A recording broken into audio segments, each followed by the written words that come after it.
Exposición segunda del Salmo 25. Traducción, José Cosgaya García. Osa revisión, Pío de Luis Vizcaíno, Osa 1. Mientras se leía el apóstol Pablo, vuestra santidad ha oído con nosotros, como es verdad en Jesús, afirma, en cuanto a vuestra conducta anterior despojaos del hombre viejo, ese que se corrompe según las pasiones del engaño. En cambio, renovaos en el espíritu de vuestra mente y vestíos el hombre nuevo, el que, según Dios, ha sido creado en la justicia y santidad de la verdad 1. Que nadie piense que se trata de despojarse de una realidad material como uno se despoja de la túnica, o de recibir algo exterior, como el que se quita una túnica y se pone otra, un modo carnal de comprender el texto, que no permitiría a los hombres realizar en su interior, de modo espiritual, lo que manda el apóstol. Para que eso no suceda, siguió exponiendo en qué consiste despojarse del hombre viejo y vestirse del nuevo. El resto del pasaje cae dentro de esta misma interpretación. Habla como a uno que le dijese: ¿y cómo voy a despojarme del hombre viejo y vestirme del nuevo? ¿Es que soy un tercer hombre como para desprenderme del hombre viejo que he tenido hasta la fecha, y acoger al hombre nuevo que no he tenido? De modo que hay que pensar en tres hombres, estando en el medio el que se despoja del hombre viejo y se reviste del nuevo. Así, pues, para que nadie, impedido por tan material modo de entender el texto, no haga lo que está mandado, y ponga como excusa para no hacer lo que se trata de un pasaje oscuro, dice a continuación: por tanto, despojándoos de la mentira, decid la verdad. Ved que despojarse del hombre viejo y vestirse del nuevo consiste en esto: por tanto, despojándoos de la mentira, decid la verdad cada uno a su prójimo, porque somos miembros unos de otros 2. Y que ninguno de vosotros, hermanos, piense que hay que decir la verdad con los cristianos y la mentira con los paganos. Habla con tu prójimo. Y tu prójimo es quien ha nacido como tú de Adán y Eva. Todos somos prójimos por la condición de nuestro nacimiento terrenal. Pero somos hermanos de otra manera, por la esperanza de la herencia celestial. Debes tener por prójimo a todo hombre, incluso antes de que sea cristiano, pues no sabes lo que este hombre es ante Dios, ni tampoco sabes cómo le ha conocido Dios en su presciencia. Ocurre a veces que aquel de quien te burlabas porque rendía culto a las piedras, se convierte, llegando a ser tal vez más religioso que tú, que poco antes te reías de él. Hay pues prójimos nuestros ocultos entre los hombres, que aún no están en la iglesia, y hay otros que, al estar en la iglesia, ocultan que se hallan lejos de nosotros. Por eso, quienes no conocemos el futuro, consideremos como prójimo a cualquier persona no solo por la condición de la mortalidad humana por la que entramos en esta tierra con la misma suerte, sino también por la esperanza de aquella herencia, ya que no sabemos qué ha de ser aquel que ahora no es nada. 3. Fijaos, pues, en otras cosas referentes al vestir el hombre nuevo y al despojarse del hombre viejo. Afirma: despojándoos de la mentira, decid la verdad cada uno a su prójimo, porque somos miembros unos de otros. Airaos, pero no pequéis. Por tanto, si te airas con tu siervo porque ha pecado, aírate también contigo mismo, no sea que también tú peques. El sol no se ponga sobre vuestra ira. 3. No hay duda, hermanos, de que se trata de una referencia temporal. En efecto, aunque la ira sorprenda al cristiano en cuanto portador de la misma condición humana y de la enfermedad de la mortalidad, no se la ha de retener por largo tiempo, ni permitir que llegue a ser ira de ayer. Expúlsala del corazón antes de que desaparezca esta luz visible, para que no te abandone la luz invisible. Pero admite otra interpretación, también correcta, porque nuestro sol de justicia es la verdad, Cristo. No este sol, que adoran los paganos y los maniqueos y que ven también los pecadores, sino aquel otro cuya verdad ilumina la naturaleza humana, sol del que gozan los ángeles, mientras que las débiles miradas del corazón humano, aunque parpadean al contacto de sus rayos, purificándose por medio de los mandamientos, pueden llegar a contemplarlo. Cuando este sol comience a habitar en el hombre mediante la fe, que la ira que nace en tu interior no tenga tanta fuerza en ti que te sorprenda, estando aún airado, la puesta del sol, es decir, que Cristo abandone tu alma, al no querer cohabitar con tu ira. Da, en efecto, la impresión de que sol se pone para ti cuando tú te alejas de él. En efecto, cuando la ira inveterada se convierte en odio, y una vez convertida en odio, ya es homicida, pues todo el que odia a su hermano es homicida. 4, como dice Juan el apóstol. Más aún, él mismo dice que todo el que odia a su hermano permanece en las tinieblas. 5. Y nada tiene de extraño que habita en las tinieblas aquel para quien se ha puesto el sol. 4. Tal vez se relacionen también con esto las palabras del Evangelio que acabáis de escuchar: la barca peligraba en el lago, y Jesús dormía. 6. Navegamos, En efecto, por cierto lago y no faltan vientos ni tormentas. Nuestra barca está casi hasta rebosar de las tentaciones cotidianas de este siglo. ¿Cuál es el origen de esta situación, sino el hecho de que Jesús duerme?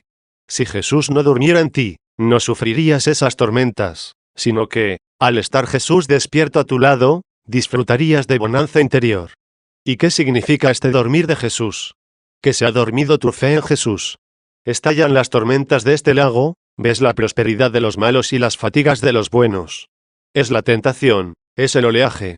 Y tu alma exclama, oh Dios. ¿Consiste tu justicia en que los malos prosperen y los buenos sufran fatigas? Dices a Dios, ¿es esta tu justicia?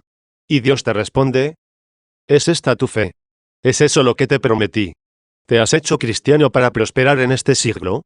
¿Te atormentas porque los que aquí prosperan son los malos que serán atormentados más tarde con el diablo? Pero, ¿por qué te expresas así? ¿Por qué te turba el oleaje y la tempestad del lago?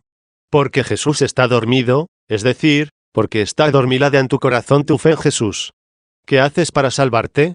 Despierta a Jesús y dile, Maestro, perecemos 7. La inseguridad del lago nos hace estremecer, vamos a pique.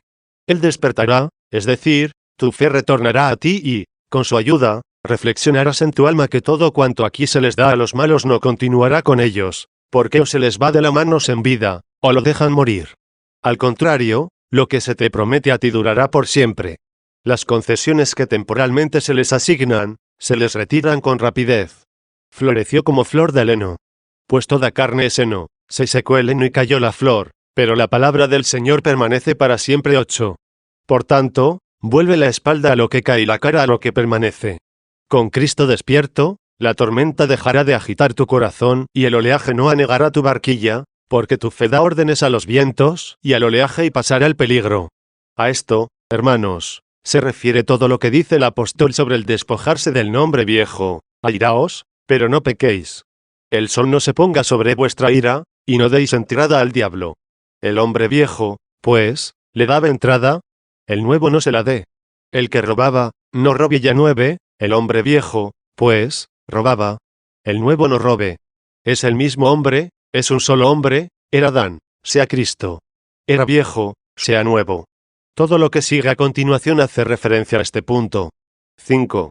Pero estudiemos el Salmo con un poco más de detenimiento, porque cuando alguien progresa en su vida cristiana dentro de la iglesia, necesariamente tiene que soportar a los malos que hay en ella. Pero el que es como los malos no conoce a los malos. Y si bien es cierto que muchos malos censuran a los malos, ocurre que es más fácil que un sano soporte a 2 enfermos, que 2 enfermos se aguanten entre sí. En consecuencia, esto es lo que os mando, hermanos. La iglesia de este mundo temporal es una era. Lo hemos dicho muchas veces y lo repetimos otras tantas, en la era hay paja y grano. Que nadie pretenda que la abandone toda la paja, a no ser en el tiempo de la bielda. Que nadie abandone la era antes de la bielda con la excusa de que le es imposible aguantar a los pecadores. No lo haga, no sea que al encontrarse fuera de la era, lo recojan los pájaros antes de llegar al granero. Prestad atención, hermanos, a los motivos que nos hacen hablar así.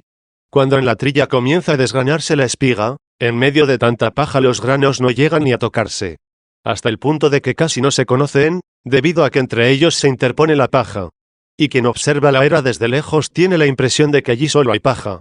Si no presta mayor atención, si no alarga la mano, si no sopla, es decir, si no separa la paja del grano soplando, es difícil que distinga los granos.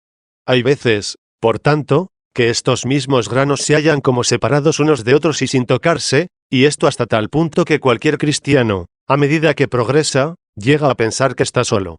Este pensamiento, hermanos, tentó a Elías 10, tan extraordinario varón, y él dijo a Dios, como también el apóstol recuerda, han matado a tus profetas, han derribado tus altares, he quedado yo solo y buscan mi vida. Pero, ¿qué le dice la respuesta divina? Me he reservado 7000 varones, que no han doblado ante Baal la rodilla. 11. No le dijo, hay otros 2 o 3 como tú. No creas que estás solo. Afirma, hay otros 7000, y te sientes solo. Así, pues, en pocas palabras esto es lo que os mando, como había comenzado a decir. Vuestra santidad fraterna preste atención conmigo, y en nuestros corazones esté presente la misericordia de Dios, para que lo entendáis de modo que fructifique y actúe en vosotros. Escuchadme un momento, el que aún es malo que no piense que no hay nadie bueno, y el que es bueno que no piense que solo él es bueno. ¿Lo habéis entendido? Voy a repetirlo, fijaos que digo, quien es malo, si al interrogar a su conciencia, ésta le da un testimonio negativo, no piense que no hay nadie bueno, y el que es bueno que no considere que solo él es bueno, y, siendo bueno, no tema hallarse mezclado con malos, porque llegará el tiempo en que sea separado de ellos. Por eso hemos cantado hoy, no hagas perecer con los impíos mi alma, ni mi vida con los hombres sanguinarios 12, Sal 25, 9. Por cierto, ¿qué significa no hagas perecer con los impíos? No la hagas perecer junto con ellos. ¿Por qué teme que la haga perecer junto con ellos? De hecho, veo que se dice a Dios, porque ahora mismo nos toleras juntos, no hagas perecer juntos a los que toleras juntos. Esta es la idea que tiene todo el Salmo que, porque es breve, quiero considerar brevemente con vuestra santidad. 6. V.1 Júzgame, Señor. Aspira a algo desagradable y casi peligroso, a que le juzguen. ¿Qué significa el deseo de ser juzgado? Desea que lo separen de los malos. En otro pasaje habla a las claras de este mismo juicio de ser separado, júzgame, Señor, y distingue mi causa de la causa de gente no santa, Sal 42, 1. Muestra por qué ha dicho, júzgame, para evitar que, al faltar el juicio y dado que ahora entran en la iglesia buenos y malos vayan al fuego eterno. Júzgame, Señor. ¿Por qué? Porque yo he caminado en mi inocencia y, pues espero en el Señor, no me harán vacilar. ¿Qué significa, pues espero en el Señor?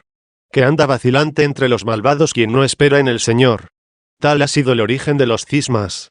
Sintieron miedo al verse entre malvados, a pesar de ser peores que ellos y como no queriendo ser buenos entre los malos. ¡Ay! Si fueran trigo, habrían tolerado la paja en la era hasta el momento de la bielda. Pero como eran paja, sopló el viento antes de la bielda, se llevó consigo la paja de la era y la arrojó contra los zarzales. Por supuesto que la paja se vio arrojada fuera de la era. Pero lo que allí quedó, ¿era solo grano?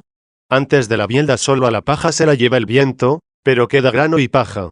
No obstante, esta paja se aventará cuando llegue la hora de la bielda. Esto ha dicho he caminado en mi inocencia y, pues espero en el Señor no me harán vacilar. En efecto, si hubiera esperado en un hombre, quizá vería alguna vez a ese hombre vivir mal, sin atenerse a los caminos buenos que aprendió o enseña en la iglesia, sino que siguió los que le enseñó el diablo. Y porque mi esperanza estará en un hombre, al titubear el hombre, titubeará mi esperanza y, al caer el hombre, caerá mi esperanza. En cambio, porque espero en el Señor, no me harán vacilar. 7. V.2 Sigue, ponme a prueba, Señor, y sondéame. Quema mis riñones y mi corazón. ¿Qué significa, quema mis riñones y mi corazón? Quema mis placeres, quema mis pensamientos, puso corazón por pensamientos y riñones por placeres, para que no piense nada malo y para que nada malo me deleite. ¿Con qué quemarás mis riñones? Con el fuego de tu palabra. ¿Con qué quemarás mi corazón? Con el calor de tu espíritu. De este calor se dice en otro pasaje, nadie se libra de su calor 13, y de ese fuego dice el Señor, fuego he venido a lanzar a la tierra 14. 8. V.3 Sigue, pues, porque tu misericordia está ante mis ojos, y me he complacido en tu verdad, esto es, no me he complacido en el hombre, sino que te he complacido dentro, donde tú ves, y no temo desagradar en lo que los hombres ven, como dice el apóstol, cada cual ponga a prueba su obra y entonces tendrá gloria solamente en sí mismo y no en otro. 15. 9. V.4, 5, afirma, no me he sentado con una asamblea de vanidad. Vuestra santidad preste atención a lo que significa, no me he sentado. Dice, no me he sentado, considerando el modo como ve Dios. A veces no estás en una asamblea, pero estás sentado ahí. Verbigracia, no estás sentado en el teatro, pero piensas en escenas teatrales, contra las que está dicho, quema mis riñones. Allí estás sentado con el corazón, aunque no estés allí con el cuerpo. Puede ocurrir que alguien te retenga allí en su compañía o que un deber de caridad te haga sentarte allí. ¿Cómo puede suceder eso? Acontece que, por un deber de caridad, un siervo de Dios tenga necesidad de estar en el anfiteatro al querer liberar a cierto gladiador. En tal caso, podría darse que el siervo de Dios ocupara una localidad y esperase hasta que saliera el sujeto que pretende liberar. Ved que esta persona no ha tomado asiento en la asamblea de la vanidad, aunque se le viera sentado corporalmente. ¿Qué significa sentarse? Contemporizar con los que están sentados allí. Si estando presente no lo hicieres, ¿No estuviste sentado allí? Si lo hiciste, aun estando ausente, te sentaste. Y no entraré con quienes llevan a cabo iniquidades. Odio la reunión de los malignos. Veis que está dentro. Y no me sentaré con los impíos. 10. V.6 Lavaré entre los inocentes mis manos, no con esta agua visible. Te lavas las manos cuando reflexionas sobre tus obras con piedad e inocencia ante la mirada de Dios. Porque ante los ojos de Dios también hay un altar, donde penetró el sacerdote, que fue el primero en ofrecerse por nosotros. Hay un altar celestial, y ese altar no lo abraza sino el que lava sus manos entre los inocentes, pues hay muchas personas indignas que tocan este altar, y Dios tolera por ahora que sus sacramentos sean objeto de profanación. ¿Es que la Jerusalén celestial será, hermanos míos, como estas paredes? ¿No serás acogido con los malvados en el seno de Abraham igual que eres acogido en compañía de los malvados entre estas paredes de la iglesia? Por tanto, no temas, lávate las manos. Y rodearé el altar del Señor, donde ofreces tus votos al Señor, donde haces tus oraciones, donde tu conciencia es pura, donde dices a Dios quién eres. Y si casualmente hay en ti algo que no le agrada a Dios, te lo cura aquel a quien confiesas. Lava, pues, tus manos entre los inocentes, anda en torno al altar del Señor para que oigas la voz de la alabanza. 11. V.7 En efecto, continúa así, para oír la voz de la alabanza y narrar todas tus maravillas. ¿Qué significa, para oír la voz de la alabanza? Para comprenderla, dice. En esto consiste el oír en la presencia de Dios. No es como prestar oído a estos sonidos que muchos oyen, pero que otros muchos no oyen. ¿Cuántos nos oyen a nosotros y están sordos frente a Dios? ¿Cuántos teniendo oídos no tienen esa clase de oídos a los que hace referencia Jesús? El que tenga oídos para oír que oiga. 16 En resumidas cuentas, ¿qué es oír la voz de la alabanza? En la medida de mis posibilidades, voy a decíroslo con ayuda de la misericordia de Dios y de vuestras oraciones. Oír la voz de la alabanza es comprender interiormente que todo cuanto hay en ti de malo y que dimana de los pecados es obra tuya, mientras que todo lo que hay de bueno en las acciones justas es cosa de Dios. Por tanto, escucha la voz de la alabanza no para alabarte ni siquiera cuando eres bueno, ya que al alabarte cuando eres bueno te haces malo. En efecto, la humildad te había hecho bueno, mientras que el orgullo te hace malo. Te habías vuelto para recibir la iluminación, y al volverte te hiciste luminoso, al ser iluminado gracias a ese tu volverte. Pero, ¿hacia dónde te has vuelto? Hacia ti. Si volviéndote hacia ti mismo fueras capaz de iluminarte, nunca podrías oscurecerte porque siempre estarías contigo mismo. ¿Por qué, pues, estás iluminado? Porque te has vuelto hacia otra cosa que no eras tú. ¿Y qué es eso otro que no eras tú? Dios es la luz 17. Y tú no eras luz porque eras pecador. En efecto, el apóstol dice a quienes quiere que oigan la voz de la alabanza, en otro tiempo fuisteis tinieblas, mas ahora sois luz 18. ¿Qué significa, en otro tiempo fuisteis tinieblas, sino hombres viejos? Pero ahora sois luz, los que durante mucho tiempo fuisteis tinieblas, y ahora sois luz no lo sois sin motivo alguno. Lo sois porque habéis sido iluminados. No pienses que eres tú la luz. La luz es aquella que ilumina a todo hombre que viene a este mundo 19. Personalmente tú, por ti mismo, por tu mala voluntad, por tu dar la espalda, eras pura tiniebla, pero ahora eres luz.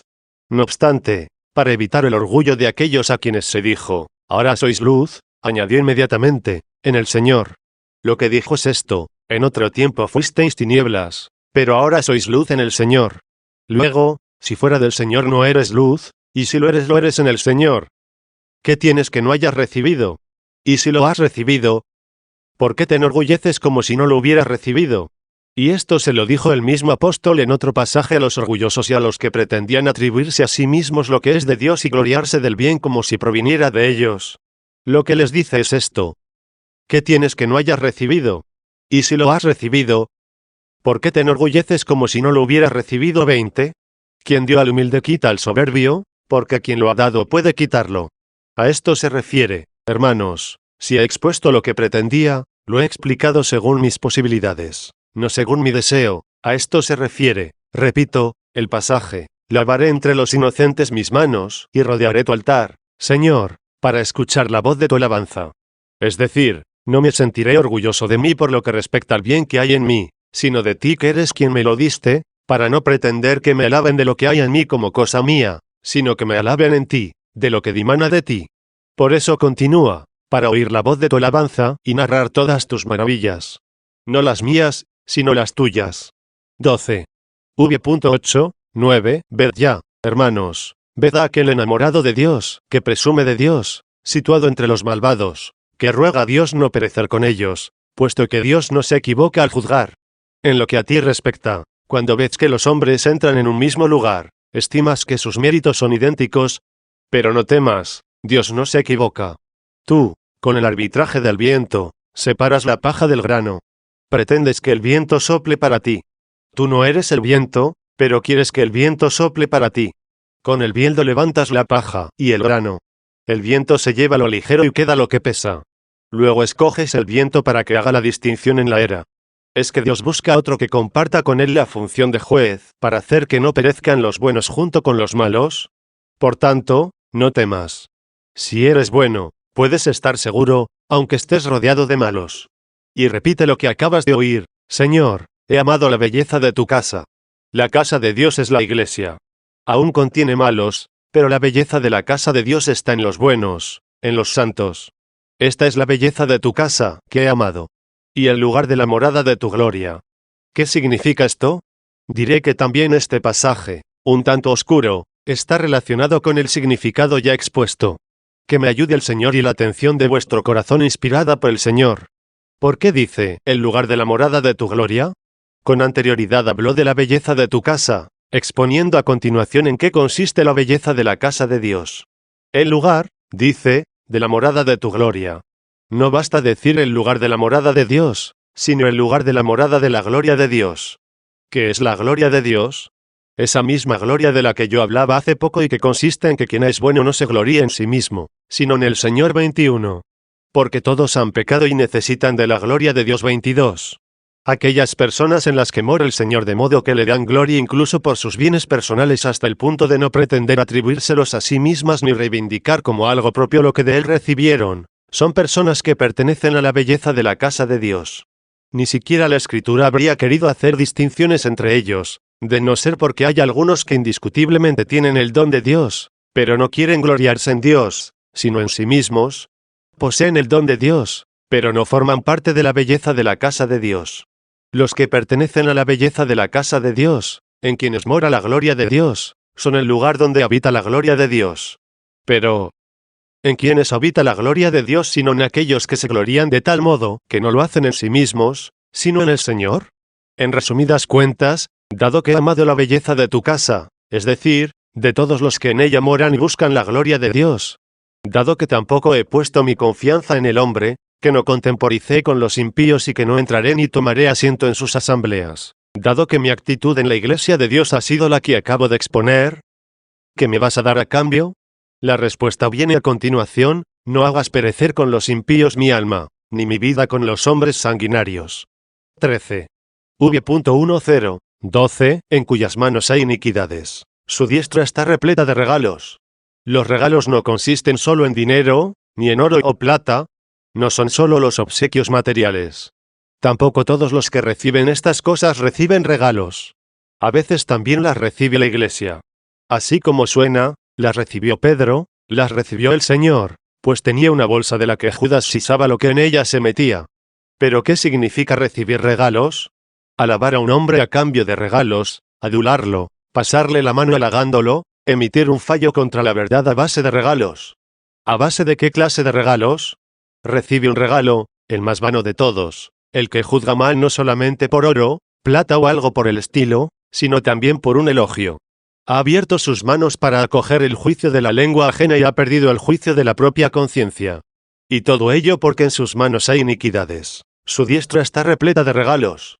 ¿Estáis viendo, hermanos, que se hallan delante de Dios, que en sus manos no hay iniquidades, ni su diestra está llena de regalos? Sí, están delante de Dios y no tienen otro remedio que decirle: tú lo sabes. No pueden decirle más que esto: no hagas perecer con los impíos mi alma, ni mi vida con los hombres sanguinarios, puesto que eres el único en ver que no admiten regalos. Un ejemplo: supongamos que dos personas tienen un pleito y lo someten al arbitraje de un siervo de Dios. Ambos sostienen que su causa es justa, puesto que si estuvieran convencidos de que era injusta, no buscarían un juez. Uno y otro creen que su causa es justa. Se presentan ante el juez. Antes de pronunciarse la sentencia dicen los dos, acatamos tu veredicto. Sea cual fuera el resultado de tu dictamen, lejos de nosotros rechazarlo. ¿Y tú qué dices? Juzga como quieras, pero juzga. Si en algo me opongo a tu dictamen, que me condenen. Ambos aprecian al juez antes de emitir sentencia. Pero cuando tenga que dictar sentencia, será contra uno de ellos, sin que ninguno de los dos conozca cuál va a ser el fallo. Ahora bien, si el juez trata de complacer a ambas partes, acepta como regalo la alabanza humana. Pero una vez admitido este regalo, fijaos en la clase de regalo que pierde. Acepta lo que suena y pasa. Pierde lo que se dice y no pasa. La palabra de Dios siempre se pronuncia y no pasa nunca. La palabra del hombre, apenas se pronuncia, pasa. Se aferra a lo inconsistente y pierde lo que es sólido. Pero si tiene presente a Dios, dictará sentencia contra uno, pensando en Dios bajo cuya jurisdicción pronuncia su sentencia. Y aquel contra quien se dicta sentencia, habida cuenta de que ésta no puede revocarse porque es vinculante merced a una ley que tal vez no es eclesiástica, sino de los príncipes seculares que han conferido a la Iglesia tanto poder que cuanto en ella se juzgue no puede ser revocado, sí, como acabo de decir, no puede revocarse, ese individuo contra quien se dicta la sentencia no trata ya de centrarse en sí mismo, sino que vuelve sus ojos ofuscados contra el juez denigrándole todo lo que puede. Dice que el juez ha pretendido favorecer al otro apoyándole por dos razones, o porque le ha obsequiado con algún regalo o porque ha temido ofenderle. Le acusa como de haber aceptado sobornos. Pero en el caso de que la causa tuviera lugar entre un pobre y un rico y se hubiera fallado en favor del pobre, el rico exclamaría de modo parecido, algún regalo recibió. Pero, ¿qué clase de regalos pueden recibirse de un pobre? Dice el rico, ha visto que se trata de un pobre, y para que no le echen en cara el haber fallado contra él, ha violado la justicia y ha emitido sentencia en contra de la verdad. Consiguientemente, como es inevitable este modo de hablar, reparad en que quienes no aceptan regalos solo en presencia de Dios, el único que ve quién recibe y quién no recibe, pueden decir, por mi parte, yo he caminado en mi inocencia, rescátame y ten piedad de mí. Mi pie se ha mantenido en la rectitud. Me he visto sacudido por doquier por los escándalos y tentaciones de quienes critican la justicia con temeridad humana, pero mi pie se ha mantenido en la rectitud. ¿Y por qué en la rectitud? Porque ya había dicho con anterioridad, y pues espero en el Señor, no me harán vacilar. 14. ¿Y cómo concluye? En las asambleas te bendeciré, Señor. Es decir, en las asambleas no me bendeciré como si estuviera seguro de los hombres, sino que te bendeciré en mis obras. Bendecir a Dios en las asambleas, hermanos, consiste en vivir de modo que Dios sea bendecido por las obras de cada cual. Porque el que bendice a Dios con la lengua, pero le maldice con los hechos, no bendice al Señor en las asambleas. Casi todos lo bendicen con la lengua, pero no todos lo hacen con sus hechos. Algunos le bendicen con la boca, algunos con las costumbres. Aquellos cuyas costumbres no responden a su modo de hablar hacen de Dios objeto de blasfemia, hasta tal punto que quienes no entran aún en la iglesia, aunque amen sus pecados y por tanto no deseen ser cristianos, hallan excusa en estos malos cristianos, halagándose y engañándose a sí mismos diciendo, ¿por qué tratas de persuadirme de que me haga cristiano? He sido víctima del engaño de un cristiano, mientras que yo no he engañado a nadie. Un cristiano me ha jurado falso, cosa que yo nunca he hecho. Palabras que le impiden acercarse a la salvación, hasta el punto que ya no les sirve de nada el hecho de ser no ya precisamente buenos sino medianamente malos. Al igual que no sirve de nada abrir los ojos cuando reina la oscuridad, lo propio ocurre cuando hay luz, pero se mantienen los ojos cerrados. Así también el pagano, para hablar de aquellos cuya vida parece buena, tiene los ojos abiertos, pero en la oscuridad, porque no reconocen a su luz que es el Señor. Por su parte, el cristiano que vive mal se halla indiscutiblemente en la luz de Dios, pero mantiene los ojos cerrados. Con su mala vida no quiere ver a aquel en cuyo nombre está como un ciego en medio de la luz, pero sin la vida que produce la visión de la luz verdadera.